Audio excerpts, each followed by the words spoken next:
Today, we're looking at Clue, the 1985 classic that turns the murder mystery genre on its head.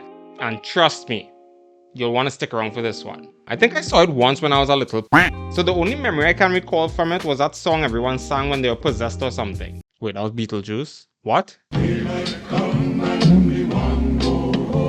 Okay, well I can't remember anything then. Let's just hope the butler didn't do it. It's the butler. As always, I'll be sharing my thoughts as the movie progresses, so kick back, relax, grab some monkey brains, dust off your detective hat, subscribe, and let's do this! The movie kicks off with Steve Curry heading to the manor and being a real sussy sus. I think he's the butler actually.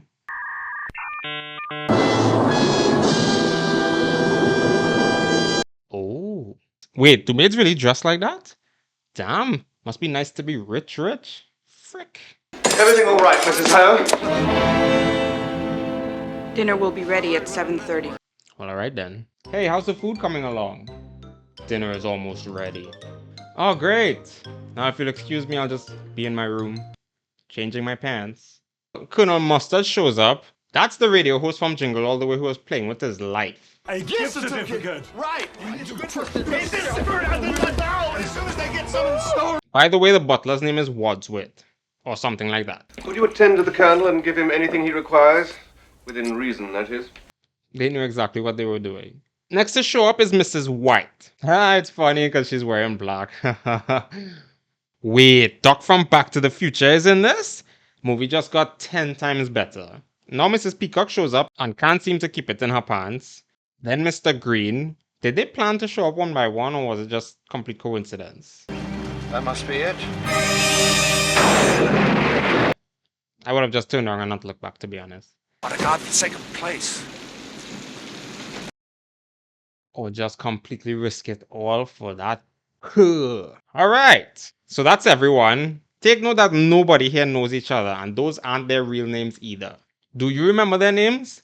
Because I don't. The gang is curious as to who their host is, but Wadsworth ain't even answering the freaking questions. I know who you are. Well, that wasn't creepy at all. He did it. They spent some time trying to figure out who's who to break the awkwardness, and they kind of realized they're all from Washington, D.C.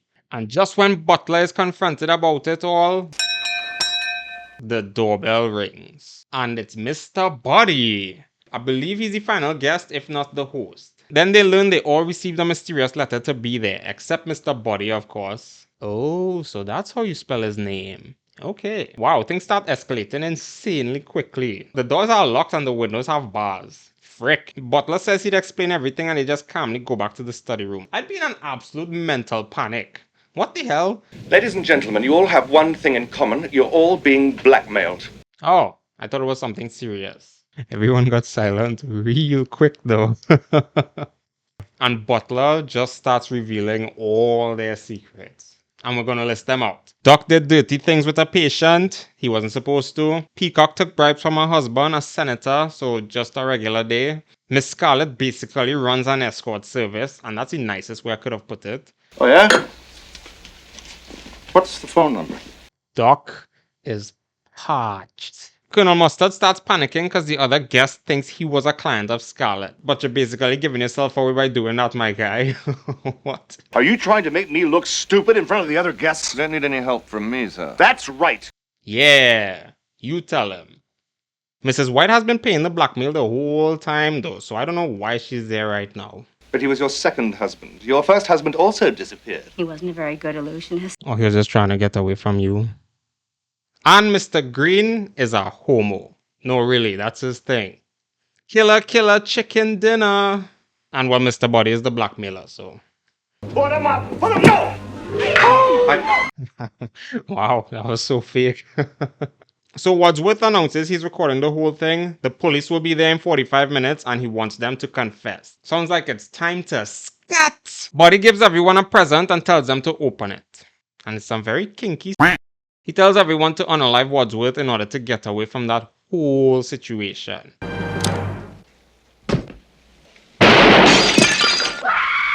Very kinky stuff. Anyways, Body ends up being the one in the afterlife. So now they're trying to figure out who done it. Sit down, Mr. Man was ahead of his time. Pile of dog shit. Goddamn. Peacock thinks she drank poison, then they hear screaming in the other room. Apparently the maid screamed because she overheard the conversation and was worried she was also poisoned. But like, weren't you the one who served everyone? You're making yourself look sussy right there. Mr. Buddy looks alive though.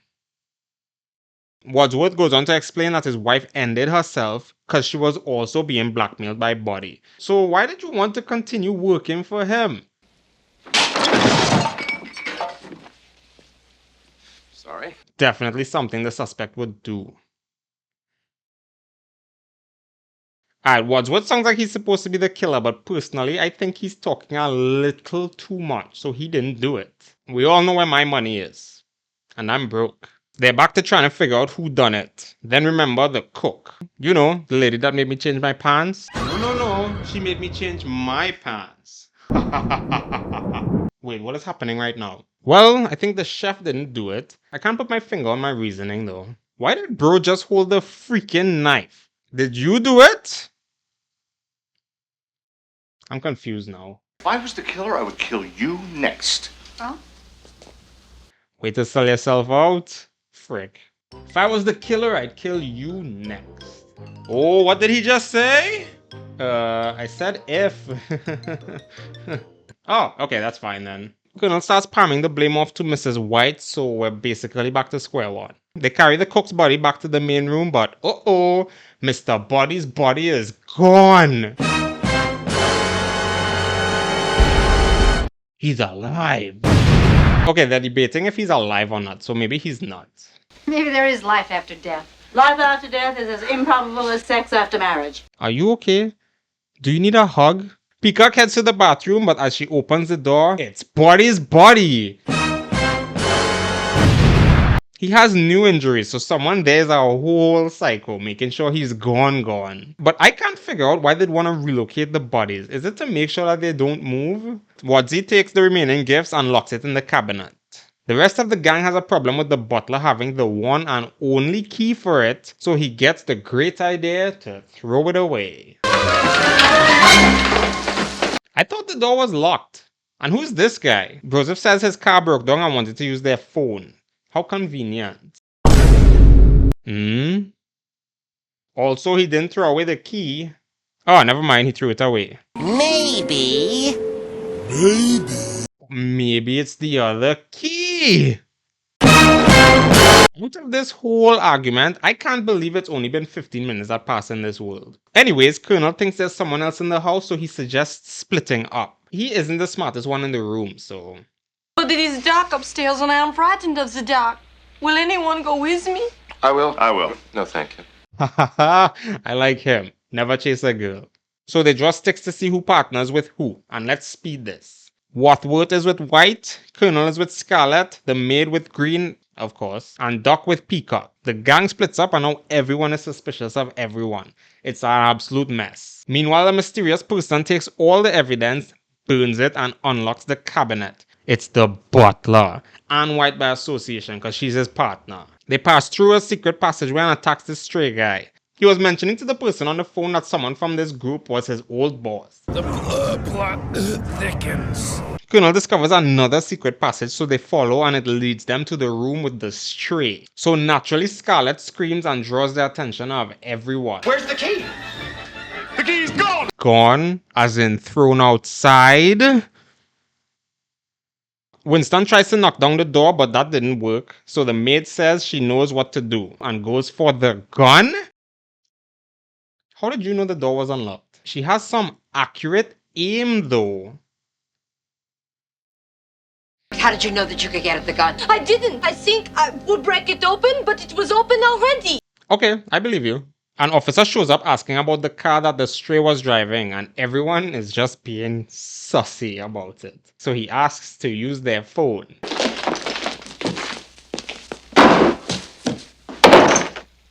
Get out.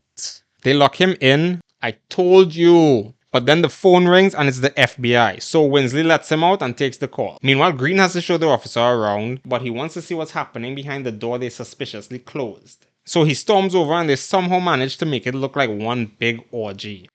Quick thinking. Good job. Don't worry, there's nothing illegal about any of this. Are you sure? Of course, this is America. America. He's back in the room, locked, and they continue their search for this possible extra person. A phantom person, if you will. It's a little too convenient. They're the only two people who keep finding a secret passageway.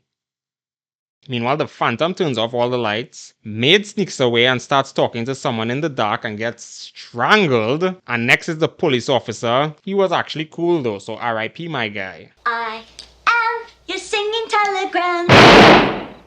Wow, she wasn't that bad. And Phantom turns back on the lights. Wow, no reaction. They're getting too used to this. They all see the new bodies and just decided it's getting serious. It had to be all of you for you to be so freaking calm. Wendy says he knows who did it and does a cartoonish recollection of everything we already know, but reveals the secret passageway and says he knew about them all along. If I was the murderer, why would I reveal to you how I did it? So you'd remove all suspicion of yourself? I'm starting to think Mr. Green ain't the killer. Anyways, we kind of learned some of them were lying and majority of them knew the maid already. So what else are they lying about? They somewhat narrow down to Colonel, but nothing is confirmed yet. And Wendy says he invited the stray over, but he didn't mention anything about that earlier. Then it's him. The cop was from Washington. He was on my payroll. I bribed him once a week so I could carry on with business. So he just pretended he didn't know you when he saw you? I'm so confused right now. And the telegram singing girl was the girl Doc had an affair with? What? What is happening? None of us killed Mr. Body or the cook. So who did? The one person who wasn't with us. The maid. But she gone now though. We see the whole scenario play out if she was the one who actually did it. Was it because she was acting under orders from the person who later killed her? Who? So apparently it's Scarlett and we see the whole scenario play out if she was the one who did it. You've no proof. That's a very menacing response. I think I need to change my pants again. He makes them empty their pockets and purses and surprise, surprise, she has the gun. She says she's gonna sell her knowledge for money, then turn to Woodsy and says he's just a butler. So he's basically worthless. I feel for you, my guy. Except the gun's out of bullets. That's not 6. 1 + 2 + 2 + 1.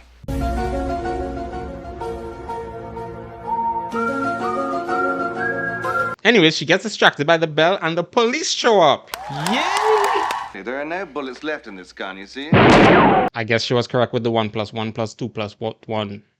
Wait, what's this? Some kind of intermission? Alright, I'm absolutely lost again. Anyways, this time it's Peacock who dealt with everyone. We're back at emptying our pockets and surprise, surprise, Peacock has it this time.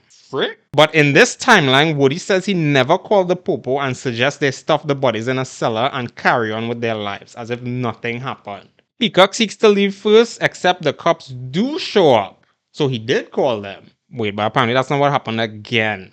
They say this is what really happened. Apparently Doc was the one who offed Body, Peacock ended the cook, Colonel took the key, suggested they split up, took the wrench and dealt with the stray. Mrs. White turned off the lights, got the rope and silenced the maid. Meanwhile, Scarlett was sneaking to annihilate the cop. The gun is missing. Whoever's got the gun shot the girl. I shot her. The butler. But why though? I was going to expose you. I know, so I choose to expose myself. Please, there are ladies present. Good one. Wait, Woodsy is Mr. Body? The plot thickens. Anyways, he actually didn't call the police and suggests they all leave and forget about it. But I mean, you're the one still bribing people, so nothing changed. Well, I'll tell you why not. Good shot, Green. It turns out Mr. Green is FBI and he was undercover the whole time. But how did he get an invite? And that's the movie. Not bad. Honestly, my brain is struggling so hard right now to try and process what just happened. Holy hell. I was right. I do enjoy mysteries. I love how it keeps you guessing until the very end, then it makes you guess some more. It's a nice 80s gem that's perfect for a cozy movie night. So go watch it. And remember, if someone invites you to a creepy mansion in the middle of nowhere, maybe don't go. I can see why it's a classic, and funnily enough, it was based on a popular board game. So I'm a bit surprised that they never made a movie about Monopoly, life, or even Scrabble. Thanks for watching. Peace!